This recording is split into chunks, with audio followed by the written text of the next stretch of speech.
Okay, am I back? Yep. Am I back? Okay. Yep. Now I was going to say, like, a couple of years ago, I thought they would have won, and when they didn't, you know, I don't know what happened there. So, like, Kawhi Leonard happened. Right. That's true. That's true. I mean, but technically, they were still best overall team. I thought they should have won. Yeah. And now all of a sudden, you're starting to play that way again. Like, you know, we didn't, but we're going to do it this time. And if I'm the Nets, I'd worry because they'd be playing the Nets next. I would worry because if, you know, it's going to come down. I coached kids basketball. I coached junior level basketball for a long time. We had a lot of great teams, guys that went on to become Division I players. And we always used to say free throws and layups win games. And if you look at the Bucks, when they were losing games during that streak, you know, you'd look at Giannis being 3 for 9 from the line and the team shooting 60%. NBA players shouldn't be shooting 60% from the foul line. No. You get down in crunch time. You go back to that era we were talking about. You got to make free throws and you got to make layups at the end of games. I mean, you can say, oh, you got to make 3-pointers. I mean, sure, there are games where people shot poorly from the 3-point line, but in crunch time, you got to finish. Right. And that's what they weren't doing during the time. So if they can get Giannis they're going to foul Giannis. That's what's going to happen. That's exactly what Miami tried to do the other night. Right. And but you know what? They were so far behind they really couldn't. They couldn't catch up. So, but you know, it's so important. And my friend and I have been saying that for 30 years. We're like, people don't realize if these players would only learn how to make a foul shot. First of all, their scoring average would go up. Their pay would go up. You bet. And you'd win games that you end up losing because of it. I mean, look at some of these teams in the WNBA. They're shooting 88% from the line. And, you know, come on. I mean, it's a free throw. So I have a hard time understanding it. I really do. It's just lack of effort, lack of work. And they just don't want it. They don't want to learn it. They just think I'm great and I'm getting on the highlight film tonight. I get guys like Wilt not making free throws, you know, the big 7-footers and stuff like that. But a guy like Giannis should be able to make a free throw. Absolutely. And he's not very good at that line, I can tell you that. He sure is not. And that could cost him. It could cost him. And honestly, I still think they need another player. They do. You know, 2 superstars because everybody knows where the ball's going in crunch time. Now, I mean, if Middleton can step up like he has, and I'll tell you what, Drew Holiday is playing some basketball. His numbers are insane during this Heat thing. So, you know, to answer Rob's question, it's a spot on question. It could be this year if they play like they are playing against the Heat. And I wouldn't have given them a snowball's chance and where a month ago. Right. But this will be an interesting run. The Lakers have some injuries, right? Do you think they're going to win again, the Lakers? I mean, LeBron stacks his team as much as possible. Do you think they're going to win again? You know, they better be injury free, and people are starting to get older. Yeah, they are. They are. And your brother Tony, again, you better get this guy on, and he can talk a little bit. He doesn't like talking about it, but we watched Oscar at the end of his career. Now, I can tell you, the NBA was totally different then because we did not have the resources, personal trainers, nutrition. No. The training room that Tony Spino and I had was an old converted concession stand with 2 whirlpools in it. Right. And it was, in a cart full of, ace wrap and tape. Now, it's multi-million-dollar facilities. We could have rehabbed Oscar Robertson to play till he was 39. When we got Oscar Robertson in the 71 season, he was 32. And he should have been at the top, but he was already starting to come to the end of his career. So the guy retired in 75. He was 35, 36 years old. He should have still been playing really high level. He was struggling. Look at the game 7 against the Celtics. He scored 6 points. And this is, arguably a top 5 greatest player of all time, right? Right. He's the Jordan of his era. And part of that is because we did not have the ability, the resources that we do now. So can these guys get through these injuries? I don't know. That's a really important question. LeBron's been that playing brings up a fascinating point. Yeah. Because if you could bridge modernity to back then, these guys, and they had access to these life extension technologies, stem cell treatments, et cetera, and so forth. Look at Kareem. Now, Kareem took care of himself like that. Right. And look at how long he played, into his 40s. Right. And he was on top of his game that whole time. But, you know, he did that on his own. I mean, he was doing yoga and meditation and strength training. And he used to, this is what people don't know about Kareem. When he came into the league, they thought he didn't have the stamina and he didn't have the strength. He was what you'd call rangy now. You know, he could go toe to toe with Wilt, with Thurman. Those were the matchups he liked. He didn't like matchups with Dave Cowens and Willis Reed, you know, because he didn't like stepping out there. Stepping out, yeah. If we, in our training camps, when we had 220 and 440s, you know, those were, we did yards then, not meters. He would win every 220 and every 440. He would beat Lucius Allen in 440s. That guy, Kareem, was as good an athlete as I've ever seen in my life.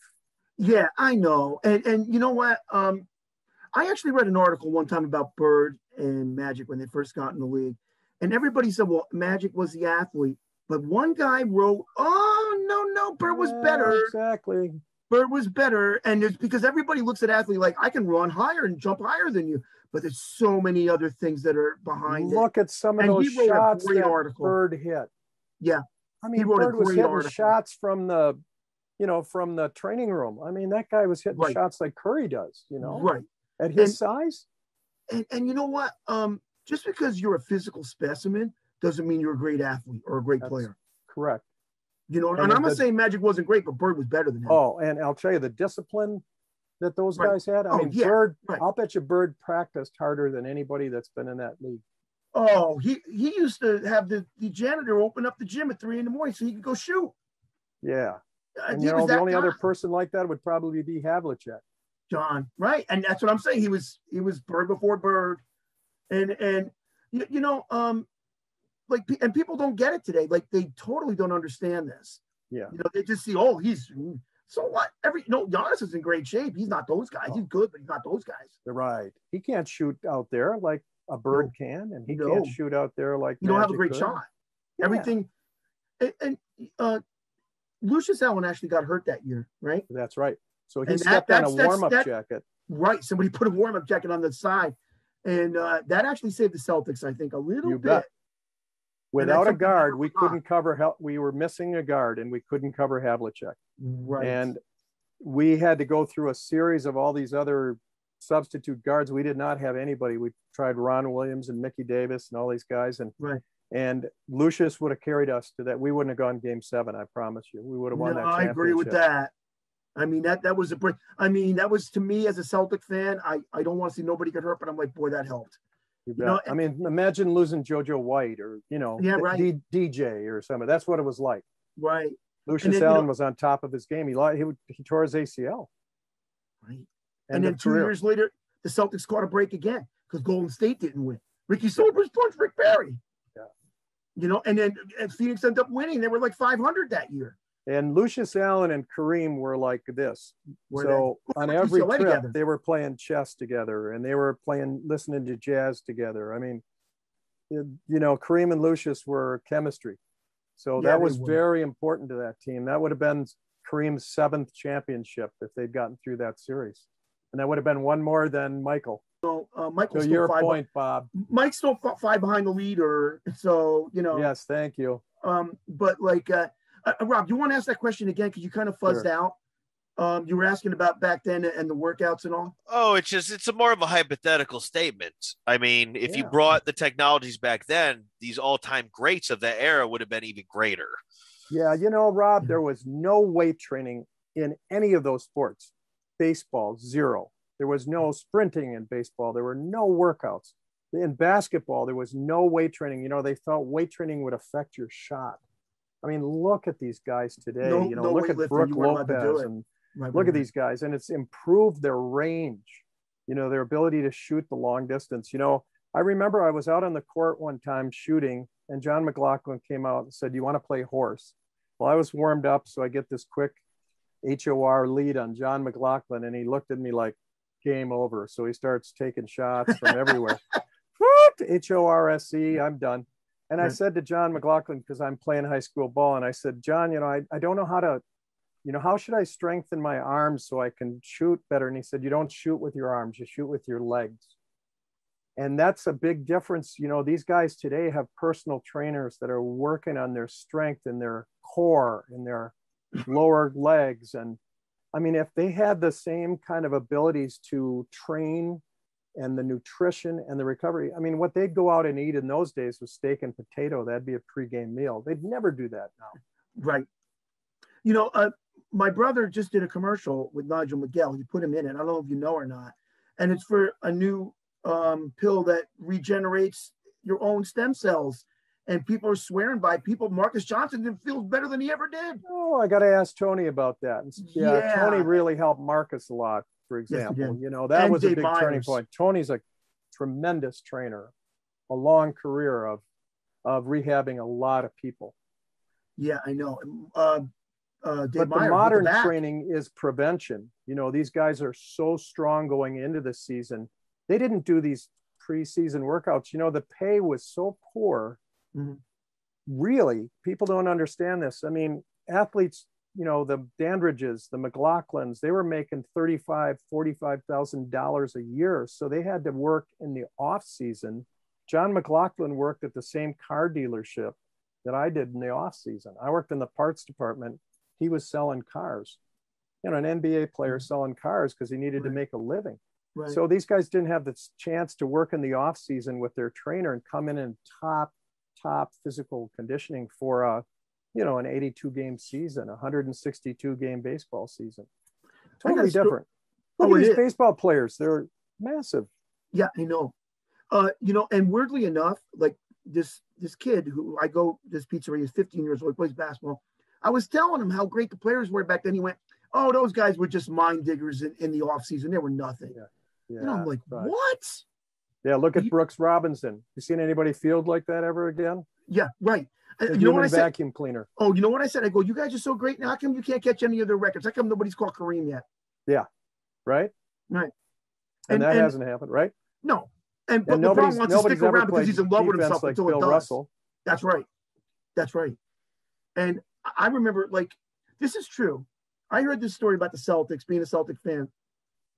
In the 50s, when they first started to win and Russell first got there, they played the whole season, okay, and won the championship.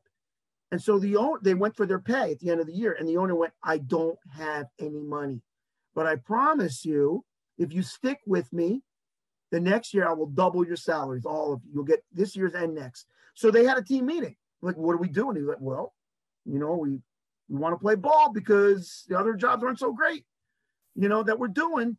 So they decide to take him up on it. They play the next year, win the championship again, and he pays them all the money for the both years. Can you imagine the players today doing that? Oh, not a chance. I'll tell you what, you know, they had to get their pay. And look at playoff shares then and now, you know.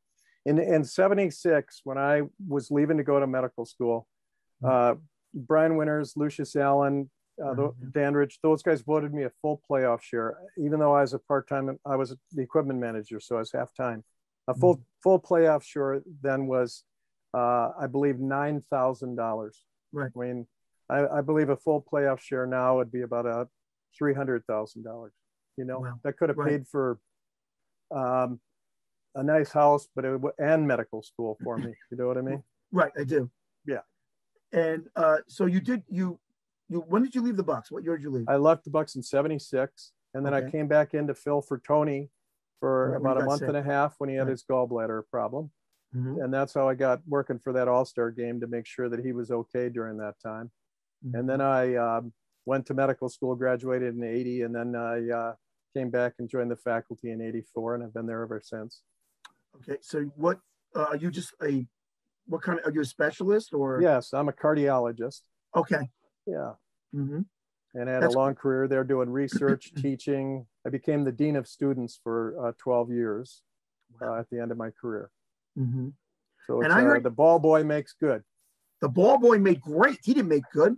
I got to tell you, years later, I did some acting. I was in, you know, some movies, and we did Just Right with Queen Latifah, and it was a basketball movie. And we got on the court at the Meadowlands, and in between takes, we got to shoot, and Dwayne Wade was down there because all the stars are in it. And I'm like, this is just like being a kid again, you know, and nobody knew. And I'm out there making shots. And all the actors were looking, how's that guy making so many shots? I go, I did this before. There you go. And I did this Dwayne before. Wade, the Marquette kid. The Marquette kid. And then Queen Latifah comes over, and just her and I run the other basket. And she goes, I want to shoot around. And I kid you not on this. The ball came up. She had one basketball came to her. The other one went to me behind the 3-point line. I stand there like this. The basket's that way. I'm looking straight at you. I just flip it over my shoulder and go, watch this. Boom. And it swished. And she went, that was a great shot. I went, I know. It should have been on film, Bob. It should have been on film. That is true. Yeah, so much just should have been on film. Yeah, so much should have been on film. Bob Uecker says, coulda, shoulda, woulda, right? Coulda, shoulda. You work It's with all him, a story now. Yeah, just a story. Worked with Uecker. You know, the great thing is there's touching some greatness. When you saw Uecker, when you see him on television, that's the way he is in private. He's always on. He's always joking. He's always doing something. So when we got Henry Aaron in 75, you know, right after he broke the record, the guy was under so much stress. You know, he's getting all those racist letters from fans, you know, about making Babe Ruth, the White Heroes record.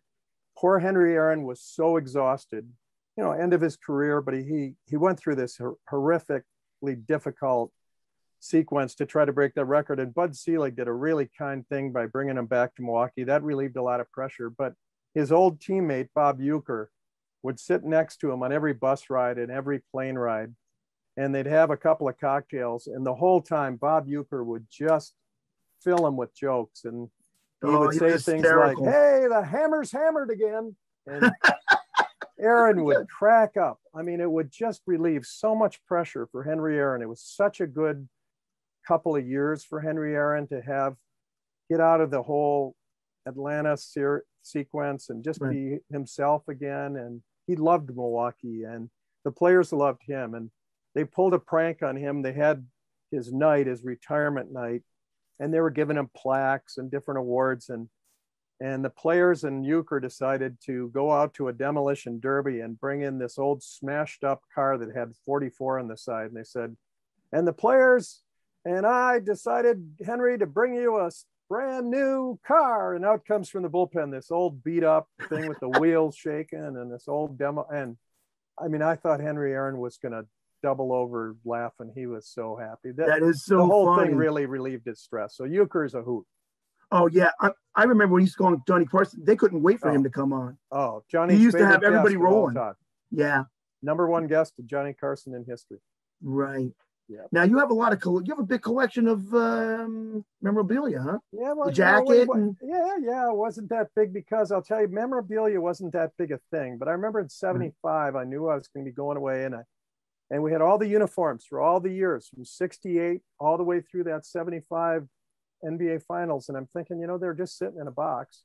So I went up to Wayne Embry and I said, you know, Wayne, I'm going through the equipment this year and everything. And I was just wondering, do you mind if I grab a couple of uniforms? And he said, oh, no, go ahead, Irish. That's what they used to call me. So I go, okay. So I go down there and I go in and I get Kareem's uniform and Oscar uniform from the '71 championship and a jersey a warm-up that said Alcindor on the back. And that's the only Alcindor warm-up that in NBA history that ever existed, because it was the 70 and I'm sorry, it's a 69, 70 and 70, 71. Right. The only one that ever existed. So wow. I hung on, that's the only things I got. Hung on to those for over 40 years. And they're pretty special. The other set of uniforms of Kareem and Oscar are in Springfield. In the Hall of Fame. Yep. Wow. That is amazing. That is totally... You look at that guard combination, you know, Oscar and Kareem, Wilt and Jerry West, Havlicek and Russell. I mean, to me, that's as good. That's why you got to have two superstars. That's as good as it gets. Yeah. Oscar Robertson and Kareem, come on. And you know what? You know what's funny? They're saying, like, back then, what's there, 11 teams in the league, so it wasn't hard. Right. Yeah, well, no offense, but it was the best players in the league. Right. There's so many open roster spots now that the Water Boys could be playing. You know, I mean, they're bringing guys up that you never heard of, right? Right. That would have never even been able to be in the league back then. They would have never made it. And I'll tell you something special. When you get Oscar on, I want you to talk to him about this. You know, he came from Cincinnati, you know, averaging a double-double for the season, right? Right. But when he got to Milwaukee, he knew called Kareem the big fella, but he knew that was his chance for a championship. I mean, here's Oscar. Of course. Right? He was the guy that lost to Milan High School and Hoosiers. Mm-hmm. That was his sophomore season in high school, right? Mm-hmm. He wanted that championship so badly. He sacrificed his personal numbers that if you look his stats, compared to Cincinnati, like they did this. Said, but he'd bring that ball up and he'd get the ball to the big fella because he knew that was the way to win the championship. And if the big fella kicked the ball back out, Oscar'd make the shot. Well, I got news for you. He went the same way when he was in LA, because whenever Pat Riley would put that fist up, that meant it goes to Kareem and nobody else. Skyhook. Yeah, you give it to him. I love you, Magic, and all that, but without him, we don't win. And when that ball went into that hole, it was, it was a black hole. But I'll tell you what, he can make that shot every time. But, that tough team, you look at teams and, you have all these weapons. You got 3 Hall of Fame players on the Bucks, Dandridge, Robertson, and Kareem. And that's how you win championships, is 3 real pros, Absolutely. And I got to tell you, my brother told me this story. When he went to Milwaukee and wanted out, when he said, trade me, they said to him, where do you want to go? And he goes, well, I was born in New York. So how about the Knicks? And they call the Knicks, and the Knicks have nobody because all those guys had just retired. That's and right. They had nothing. And then they went back, well, we struck out there. So any second choice? Well, I played for Coach Wooden. So, yeah, I went to UCLA, called the Lakers. There was no Clippers. There were the Buffalo Braves at the time. Mm-hmm. And, okay. And sure as heck, they had all these picks, and that's how it went. So all you Knicks fans out there, you blew it there. You could have had Kareem. He would have loved to play in the Apple. I can tell you that. Spike Lee would have been pretty happy. Yeah, I might not have got my wish. They would have won that championship. Yeah, right. That's a special group that we got, though, in return. But it shows you how good Kareem was, because we got 3 players whose names are up in the rafters, Winters and Bridgman, all these guys, right? Right. Dave Myers was an all-time player at UCLA. We got Did he get up there? Is he up there? Yeah, he's not up there. What's terrible?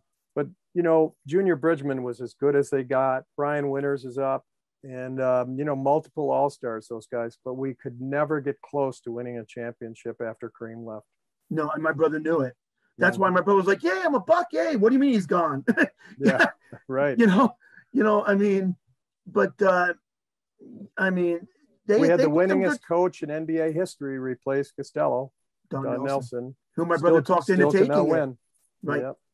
Who didn't want it in the beginning. My brother talked, he goes, take it. And it's all because of that center. And like Rob mentioned, to bring back the sky hook and all the hooks. How about the bank shot? All the fundamental stuff. Look, Tim Duncan proved it to this day. He's got 5. Right. Nobody talks about. He's an old-time player today. I coached the bank shot. I was like, why aren't you using the glass? I mean, it increases your percentage so much. It's number 1 most made shots and hardest to block. Yeah. And you watch, and the hooks too. We go back to Havlicek. How many times did he put it off the glass? That's exactly right. Right. He is running banker at the end of that. Oh yeah. And Collins had a pretty good left-handed hook shot off the glass. Oh yeah. Right. I mean, so it's about fundamentals. And I'll tell you what, you want to see fundamentals improve. Watch the NBA playoffs. It's a different season. They all want to, you know what the problem is now? They think they don't have to play during the season anymore. That's right. You just show up at the playoffs and we're good. And that could backfire on the Nets I this don't year. personally recall a time recently where I've been excited for a regular season game. No. That's right, Rob. I'm with you. Right. I just haven't. It's sad. I mean, I'll watch it, but it's pretty boring. But all of a sudden, it's a different game in the playoffs.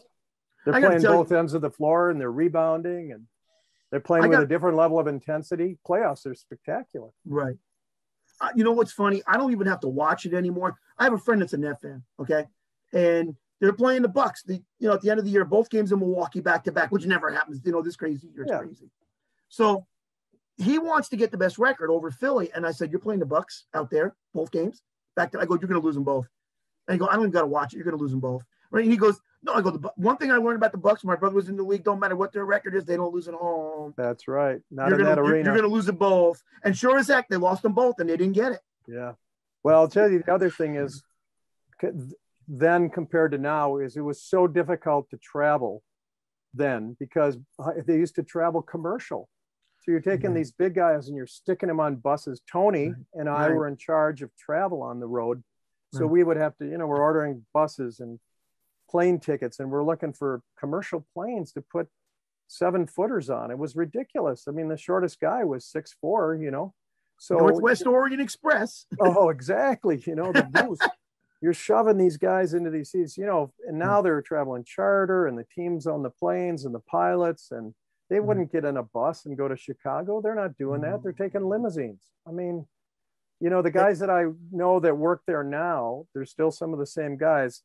If players have to go from Milwaukee to Chicago and they say, well, let's just hop on a bus, they'll order 7 limousines and that's the way they'll head down. They're not going, they're going in style. Let me tell you that.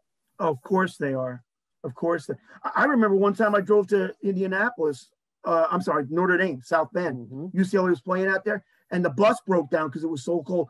We had to rent a car that was like that big. We had the players in the backseat with their knees up to their chin. We had to bring them there. And nobody has any idea what it's like to be 7'2" and 3/8 like Kareem is and try to sit on a bus. He always took that seat in the middle and the back so he could send his legs down the middle, and it took up half the bus. That was a tall guy. And it was very hard. Also, it's hard for NBA players to travel because everybody knows they're an NBA player, Right.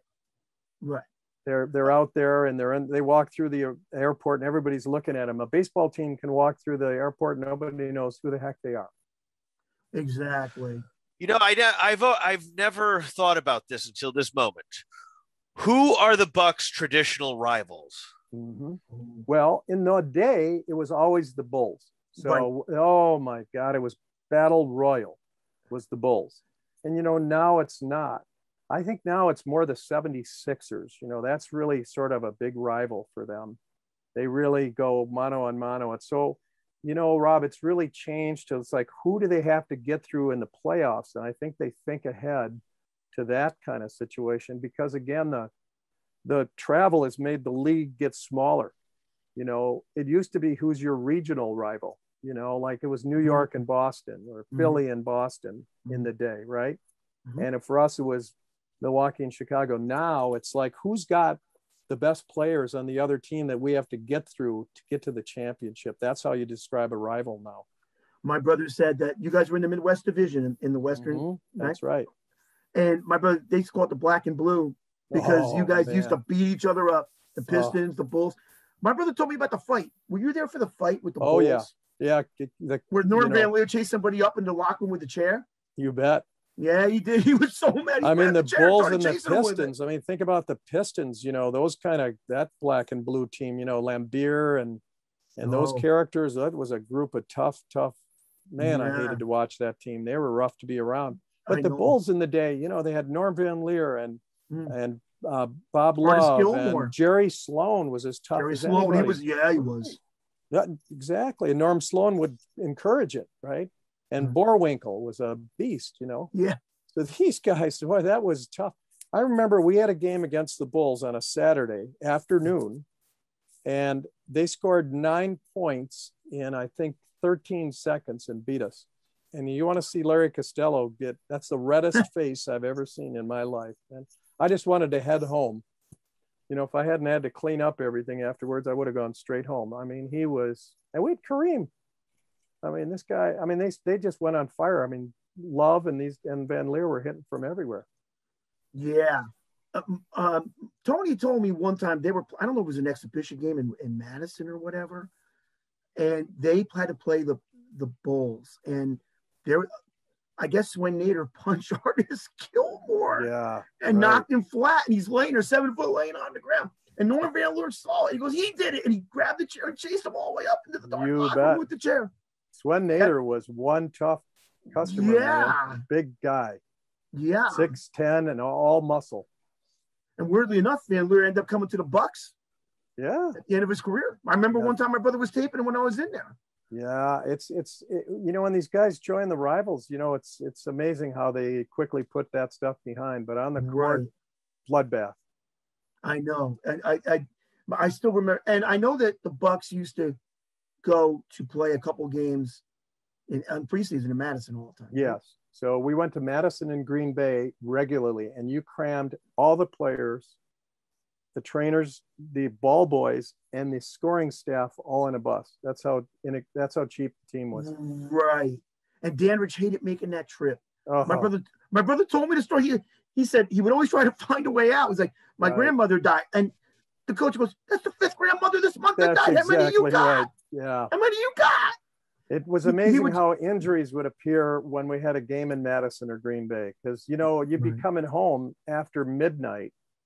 And this is what we'd have to do. We'd have to buy a bunch of hot dogs left over from the concession stands and a case of beer and sodas and put them in the bus. And these guys are eating, slimy, 3 or 4 hour old hot dogs and popping beers on the bus. It was miserable. Mm-hmm. And these are NBA players. That was the way it was in those days. They wouldn't do that now. It'd be all catered.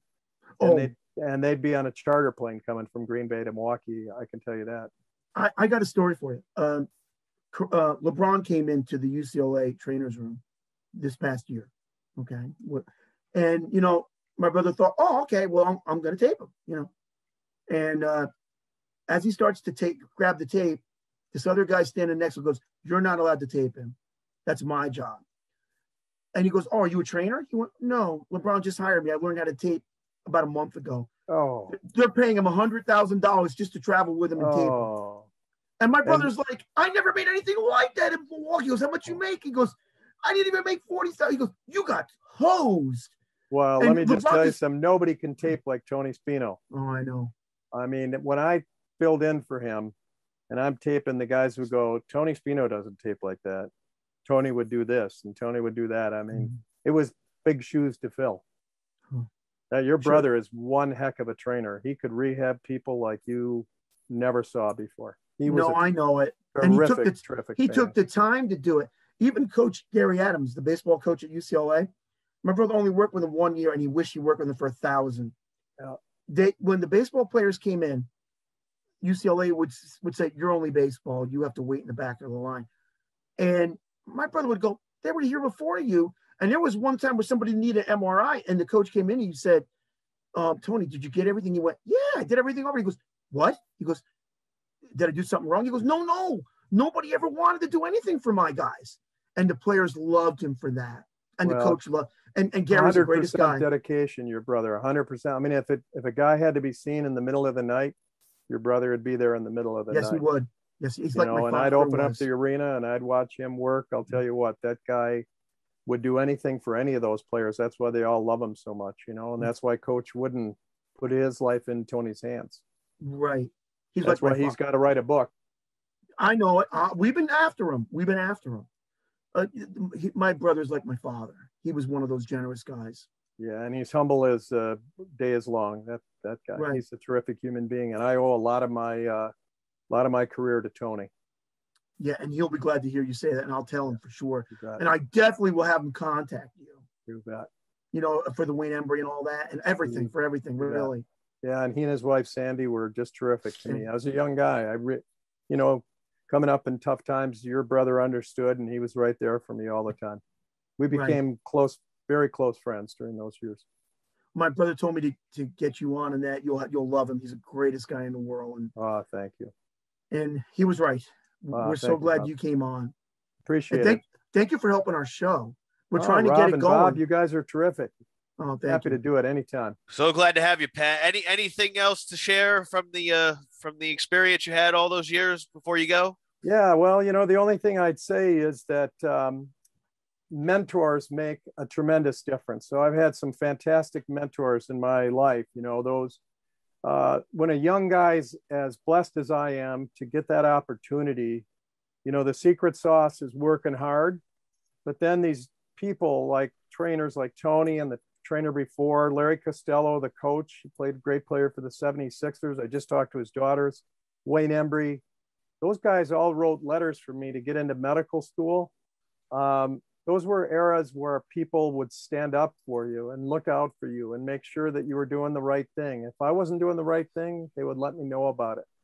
So I have a lot of great NBA and Major League Baseball greats to thank for my life and career. And Tony Spino's right up for them. Thank you for that question, Rob. And thank you for that compliment to my brother. And I thought I was the luckiest boy in the world, but I'm wrong. It's this guy right here.